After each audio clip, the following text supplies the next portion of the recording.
बाबा से भेंट यही डेट पे करा दो हमारी राजऊ। हाँ, भोले से भेंट यही डेट पे करा दो हमारी राजऊ। चल देव घर घुमा दो हमारी राजऊ। चल देव घर घुमा दो हमारी राजऊ।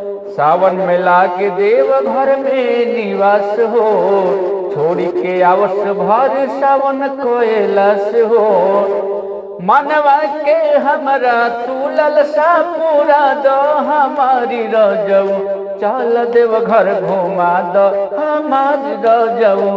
चल देव घर घुमा दो हमारी राजऊ। बन के कंवरिया चल हमरो सवरिया, कृपा से कोटि उनका कठिन डगरिया।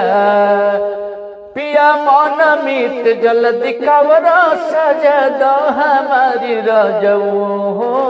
सुन मन मित जल्दी कवरा सजा दो हमारी राजऊ। चल देव घर घुमा दो हमारी राजऊ। चल देव घर घुमा दो हमारी राजऊ हो। बाबा से भेंट यही डेट पे करा दो हमारी राजऊ।